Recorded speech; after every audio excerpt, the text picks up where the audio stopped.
Bonjour à tous, j'espère que vous allez bien. Dans cette nouvelle vidéo, j'aimerais qu'on parle de la transformée de Fourier d'une fonction intégrable.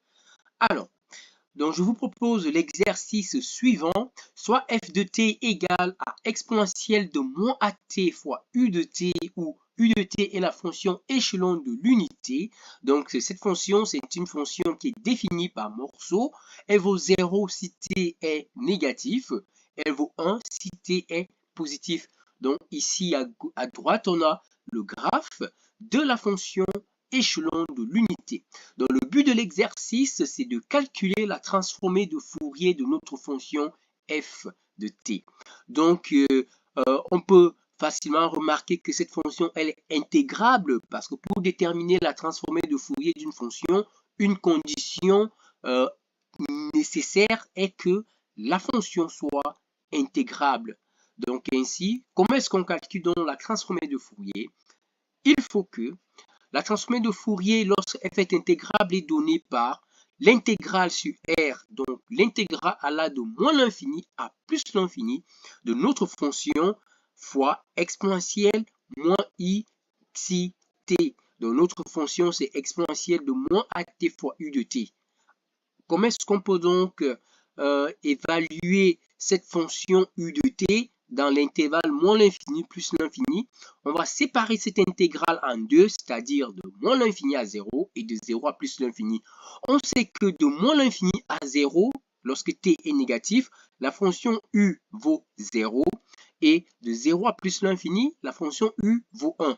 Donc, l'expression explicite de la fonction u nous donne donc l'expression suivante pour la transformée de Fourier. La transformée de Fourier de f de t est donc égale à l'intégrale allant de 0 à plus l'infini de exponentielle moins at fois exponentielle moins xi t dt. Donc, en utilisant cette propriété de l'exponentielle qui nous dit que exponentielle de a fois exponentielle de b égale à exponentielle de a plus b, on utilise dans cette configuration la transformée de Fourier de f égale à l'intégrale allant de 0 à plus l'infini de exponentielle de moins at fois exponentielle de moins xt dt est donc égale à quoi? À l'intégrale allant de 0 à plus l'infini de exponentielle de moins, ici on factorise par moins, on a moins ici, moins là, il va nous rester a plus xi, le tout va multiplier par t dt. Donc ça, c'est une fonction qui n'est pas compliquée à déterminer la primitive.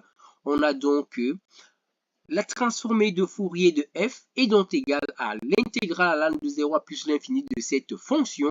Donc la primitive est 1 sur a plus xi fois exponentielle de moins a plus xi. Excusez-moi, je viens de me rendre compte que j'ai oublié un petit signe moins ici. Donc, quand on évalue donc cette primitive entre 0 et plus l'infini, la limite de cette fonction, quand t tend vers plus l'infini, vu qu'il y a un signe moins ici, ça fait une exponentielle de moins l'infini, ça tend vers 0.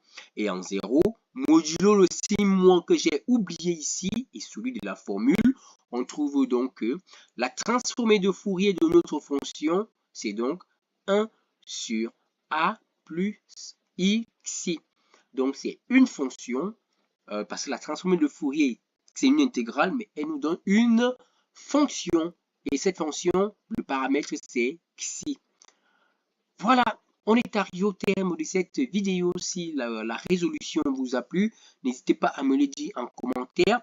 C'est vrai qu'au début, ici, j'ai parlé d'une fonction intégrable. Si vous avez besoin des vidéos sur l'intégrabilité des fonctions, c'est-à-dire les fonctions L1 dans R, n'hésitez pas à me le dire. Je pourrais faire des vidéos sur le sujet, parce qu'il y aura une vidéo qui viendra sur les fonctions LP et il y aura une vidéo aussi qui viendra sur les séries de Fourier.